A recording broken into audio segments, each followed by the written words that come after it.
चौथी आवृत्ती आपण आज प्रकाशित करतोय। गेल्या 4 वर्षात एक या गतीने ही आवृत्ती या पुस्तकाची निघती आहे। मला अतिशय आनंद आहे की आज मार्केटमध्ये खूप विविध प्रकारची पुस्तकं, मुळात पुस्तकाचं वाचन किती हा एक संशोधनाचा स्वतंत्र विषय आहे, पण मुळात पुस्तकं प्रकाशित होण्याचा एकूण विषय जर बघितला तर निसर्गोपचार किंवा अशा पद्धतीची पुस्तकं आणि ज्याची चौथी आवृत्ती निघावी, मला असं वाटतं याच्यात सर्वात प्रमुख योगदान आहे। आणि जे खऱ्या अर्थाने ज्याचं आपण अभिनंदन केलं पाहिजे ते माननीय आदरणीय डॉक्टर देशपांडे यांचं, कारण त्यांच्या अनुभवाचा आणि ज्ञानाचा अतिशय सुरेख असा या पुस्तकामध्ये संगम आहे। आम्ही गेली 4 वर्ष या पुस्तकाचं प्रकाशन करतोय आणि माझ्याकडे येणारे अनुभव आणि एकूण विक्री त्याची, मी व्यावसायिक अर्थाने म्हणत नाही, पण एकूण विक्री आणि एकूण त्याचा प्रतिसाद हा खूपच चांगला आहे। आपल्याला देखील हे पुस्तक निश्चितपणे आवडेल। आपण हे पुस्तक स्वतः घ्या, दुसऱ्यांना सांगा, द्या आणि जास्तीत जास्त याचा प्रचार करा असं मला असं वाटतं। कारण एकटे डॉक्टर देशपांडे किंवा पुंडेताई, डॉक्टर मुंदडा, नगरसेकर एवढे पुरणार नाही आहेत, तर हे याचा प्रसार अधिकाधिक होण्याची मला असं वाटतं गरज आहे।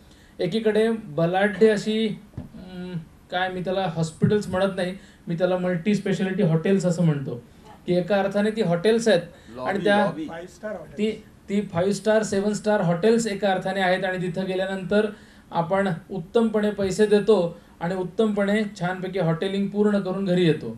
मला असं वाटतं याच्यापेक्षा वेगळं काहीतरी सांगण्याची गरज आहे आणि आपल्या संस्कृतीचा भाग असलेली, खऱ्या अर्थाने निसर्गाच्या सानिध्यात आपली संस्कृती राहते। आपण 2 दिवस जेव्हा आउटिंगला म्हणून बाहेर पडतो वर्षभरात कधीतरी, आणि तेव्हा असं वाटतं की वा छान वाटलं। हे छान वाटणं मला असं वाटतं वर्षभरातनं 2दा म्हणण्याच्या ऐवजी आपण रोज म्हणूया की हे निसर्गोपचार आम्ही करतोय आणि रोज छान वाटतंय। मला असं वाटतं अशा पद्धतीचा आपला दिनक्रम करूया। अधिकाधिक चांगलं बनण्याचा हा प्रयोग आहे आपल्यासाठी, म्हणून ही मला असं वाटतं देणगी डॉक्टर देशपांडे सारख्या अनेक निसर्गोपचार तज्ज्ञांनी आपल्याला दिली आहे। फक्त एकच म्हणावं असं वाटतं, निश्चित कळतंय पण वळत नाही, अशा पद्धतीची आपली काहीशी मानसिकता आहे। प्रिन्सिपली आणि प्रॅक्टिकली हे द्वंद्व मला असं वाटतं आहे। प्रिन्सिपली आपल्याला खूप छान पडतं आणि प्रॅक्टिकली मला असं वाटतं आपण कुठेतरी कमी पडतो। खूप उत्तमपणे आपल्याला चाललं पाहिजे असं मला वाटतं, असं नेहमी मलाही वाटतं, तुम्हालाही वाटतं, पण आपण सकाळी उठताना म्हणतो की राहू दे उद्या बघू, हा उद्या कधी येणार, तो उद्या कधी उजाडणार, तो लवकर उजाडावा। आपल्या सगळ्यांच्या, माझ्या देखील मनामध्ये तेच आहे की आपला हा उद्या लवकर उजाडावा आणि तो उद्या हा खरंच उद्यापासून सुरू व्हावा।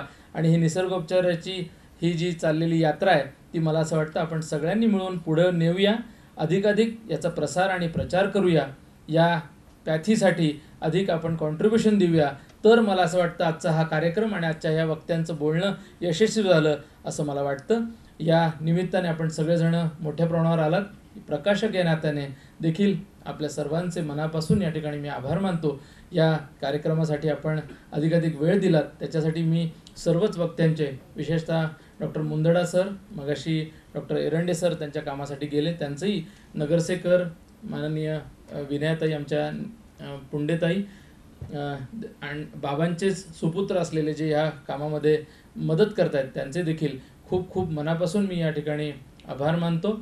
आणि आपल्या सर्वांचं या ठिकाणी आपण शांतपणे खूप वेळ कार्यक्रमाला थांबलात, आपण अधिकाधिक ह्या कामासाठी वेळ देऊया आणि इथपासून आजच्या या क्षणापासून यासाठी सुरुवात करूया अशी मी आपल्या सर्वांना विनंती करतो आणि या ठिकाणी थांबतो। धन्यवाद।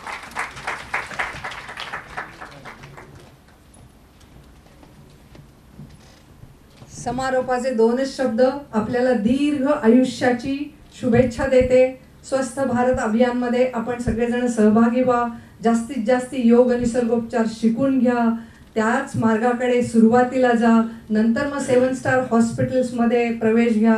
तोपर्यंत आधी हे सगळेजण आहेत, डॉक्टर नगरसेकर आहेत, आपल्या पुण्यामधले श्री मुंदडा आहेत, बाबा आहेत, आम्ही सगळेजण आहोत आपल्या सेवेसाठी हजर। सो 7 स्टारमध्ये जाण्यापूर्वी या स्टारमध्ये पहिल्यांदा या आणि नंतर मग आपला विचार करा। आपल्याला सर्वांना दीर्घ आयुष्याची आमच्या सर्वांच्या तर्फे शुभेच्छा। धन्यवाद। दर महिन्यात पुन्हा एकदा भेटत जाऊ अशी मला आशा आहे। धन्यवाद।